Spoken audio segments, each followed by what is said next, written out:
Oi, eu sou o Felipe e enfim chegamos ao final de mais um ano. E que melhor jeito de dar adeus a um ano velho do que com um quadro velho. Deixa eu te ajudar na ressaca de Réveillon com alguns fatos inesperados de Ano Novo. Desde que a nossa espécie começou a contar o tempo, nós usamos algum tipo de fracionamento para isso. Então, é difícil dizer quem foi que começou com essa história. O que a gente sabe é que aqui pro ocidente foi em 1582 que surgiu o calendário que usamos até hoje. O Papa Gregório XIII oficializou esse calendário para corrigir os erros do calendário juliano, que já tinha 1,5 milênio. E isso nos ajuda a entender uma coisa bem curiosa sobre os meses. Você já percebeu que nós temos meses com nomes meio aleatórios? Até que chega em setembro, que em vez de mês 7 é o mês 9. Outubro, que em vez de mês 8 é o mês 10. Novembro, que em vez do mês 9 é o mês 11. E por fim, o mês de dezembro, que apesar de carregar 10 no nome, é o mês 12. O que acontece é que os romanos celebravam o ano novo baseado nas colheitas, ou seja, quando acabava o inverno, que no hemisfério norte é por volta de março. Então, quando chegava a primavera e o tempo estava propício para atividades militares e expansão de território, iniciava-se o ano com uma homenagem ao deus da guerra, Marte. Assim começava o ano novo em março. O problema é que só isso não era o bastante para calcular o tempo. Então eles adicionaram 2 meses ao final do ano para encaixar certinho. Assim nasceram janeiro e fevereiro, como os últimos meses do ano. Então, setembro era para ser o mês 7 mesmo, e assim por diante até o mês 10, que seria dezembro, até que o imperador Júlio César moveu janeiro e fevereiro lá para o início, no modelo que mais tarde seria consertado pelo Papa Gregório, como eu citei anteriormente. Na Etiópia, a coisa é um pouco diferente, porque o ano tem 13 meses, tanto que lá o Réveillon já passou. Aconteceu, olha só, em setembro. O calendário etíope, também conhecido como calendário Ge'ez, tem uma diferença de 7 a 8 anos em relação ao calendário gregoriano que a gente usa. A véspera de Ano Novo lá, que é conhecida como Enkutatash, cai em 11 de setembro, ou 12 se for um ano bissexto. 11 de setembro do nosso calendário, claro, que é quando eles passam do mês Nehasé para o mês Meskeren. Na Etiópia, a contagem dos anos começa a partir do nosso ano 8 da Era Comum. Isso por causa do Concílio de Calcedônia, feito pela Igreja Católica, que aconteceu em 451. Algumas coisas foram acordadas lá, inclusive a data da criação do mundo e, por consequência, o nascimento de Jesus, que é usado como base para o nosso calendário. Mas a Etiópia não sofreu a influência da Igreja Católica Romana, que nós sofremos. Então, lá, eles usam os cálculos de Aniano de Alexandria, que disse que Jesus nasceu exatamente 8 anos depois. Para ele, o mundo teria sido criado exatamente no dia 25 de março de 5492 a.C. Assim, durante o Enkutatash do nosso 2024, foi a virada para 2016 deles. O Enkutatash está associado ao retorno da rainha de Sabá à Etiópia após visitar o rei Salomão em Jerusalém. Segundo a lenda etíope, ao retornar, os chefes a recolheram, reabastecendo seus tesouros com Enku, que são joias. Daí o nome Enkutatash, que seria o Dia dos Presentes de Joias. Enku também é o nome de um vestido tradicional da Etiópia. É comum que as pessoas se reúnam na igreja Hagel para celebrar o Enkutatash no Monte Entoto. As famílias vão à igreja pela manhã e depois se reúnem para desfrutar de uma refeição tradicional de injera, que é um tipo de pão achatado, e wat, que é tipo um picadinho de carne. Tirando isso, a celebração deles é similar à nossa. Festas, fogos, cachorro se escondendo embaixo da cama, facada entre família, etc. O clássico, né? Esse ano, a Loteria da Caixa vai sortear mais de 600 milhões de reais.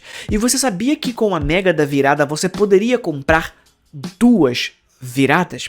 Dizem que o dinheiro não compra felicidade, mas você poderia comprar 2 anos novos no mesmo ano. O pacote oferecido pela Private Fly permite que você comemore o Réveillon 2 vezes em algumas horas. Segundo Carol Cork, diretora de marketing da Private Fly, esse pacote é a melhor forma de comemorar em 2 dos locais mais emblemáticos do mundo, Sydney e Los Angeles. Esse pacote exclusivo custa $255 mil para fretar a aeronave inteira ou 32 mil por pessoa se 8 amigos reservarem juntos. Esses são os valores que eu me encontrei públicos até 2018 e contando com o dólar deve estar uns 2 ou 3 bilhões de reais. Por algum motivo, eu não encontrei informações mais recentes. Então, a celebração começa às 8 da noite do dia 31 de dezembro em Sydney, onde os convidados participam de algumas festas VIP. Aí você comemora o ano novo à meia-noite com vista para os fogos de artifício no porto e às 2 da manhã o avião decola. Como o fuso horário em Los Angeles está a 19 horas atrás de Sydney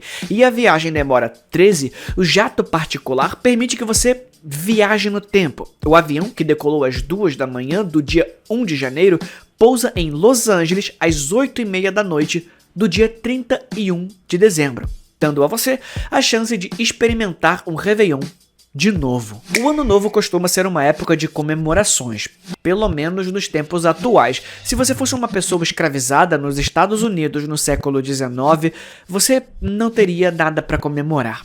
Na comunidade afro-americana, o Ano Novo era conhecido como Dia do Desgosto. As pessoas escravizadas passavam a véspera de Ano Novo esperando ansiosamente para saber se seriam separadas de suas famílias. Essa prática era comum no sul antes da Guerra Civil e era muito lucrativa para os escravagistas. O tal Dia do Desgosto fazia parte de um ciclo econômico em que as dívidas eram liquidadas no dia de Ano Novo. Alguns indivíduos escravizados eram leiloados para pagar essas dívidas. Existem relatos da época sobre o pavor que sentiam esperando os leilões que aconteciam no dia 31, como escravos sendo alugados por um ano inteiro para quem desse o lance mais alto. Um ano inteiro longe de sua família, sem saber o seu destino. Curiosamente, a proibição federal do comércio transatlântico de escravos entrou em vigor nos Estados Unidos também em 1º de janeiro, no ano de 1808. Claro que nem tudo são flores e o comércio interno permaneceu por muitos anos, até que em outro 1º de janeiro, o de 1863, Abraham Lincoln assinou a Proclamação de Emancipação, libertando todos os escravizados nos Estados Confederados. Na véspera da libertação, eles se reuniram nas igrejas em 31 de dezembro de 1862 para orar e cantar, levando a tradição dos cultos de oração da véspera de Ano Novo nas igrejas negras americanas até hoje, conhecidos como cultos da noite de vigia. Uma mulher bomba, conhecida como Viúva Negra, decidiu passar o seu Ano Novo de 2011 para 2012 na Rússia de um jeito diferente. Ela planejava explodir bombas no centro de Moscou na véspera de Ano Novo. Ela só não contava com uma coisa: spam.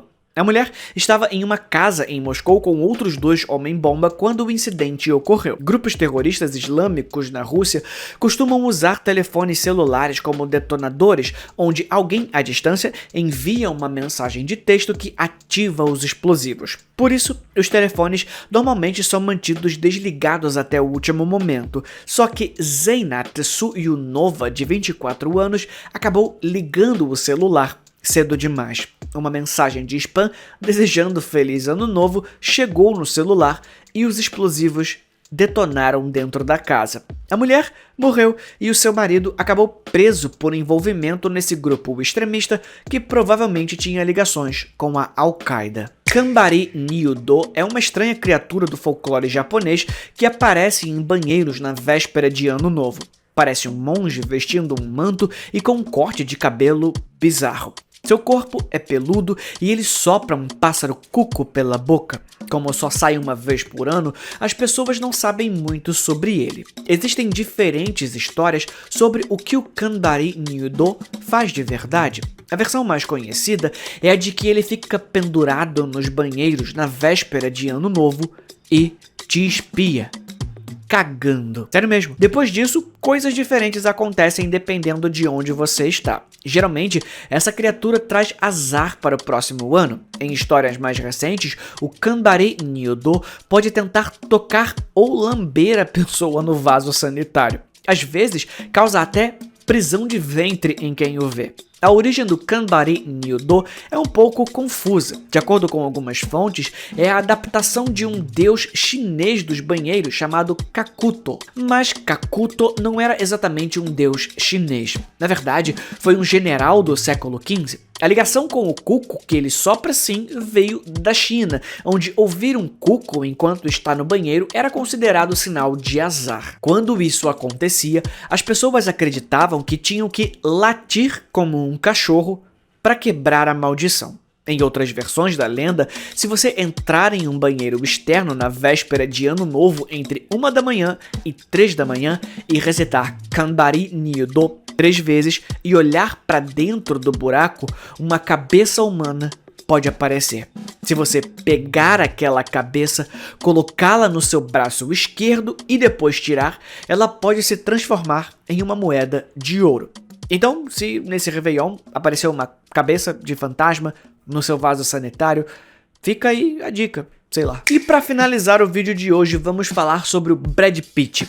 Na verdade, sobre como o Brad Pitt é o pior amigo que alguém poderia ter. Se liga nessa história. Em 1999, depois de filmar o clássico Clube da Luta, Brad Pitt decidiu mexer com os amigos durante a virada do milênio. Quem for mais velho vai lembrar que muitas pessoas estavam preocupadas com a possibilidade de todos os aparelhos eletrônicos falharem na véspera de Ano Novo, porque tinha essa lenda de que eles não foram programados para uma data com 00 no final. Brad Pitt, junto com o diretor de Clube da Luta, o David Fincher, alugaram um resort mexicano para seus amigos comemorarem o Ano Novo. À meia-noite, eles orquestraram uma pegadinha super engraçada que envolvia, basicamente, subornar o governo do México. Então, com a anuência do próprio governo, a energia da região foi cortada, junto com todas as linhas telefônicas. Isso fez com que seus amigos acreditassem que a sociedade havia mesmo entrado em colapso. Como você pode imaginar, isso causou pânico entre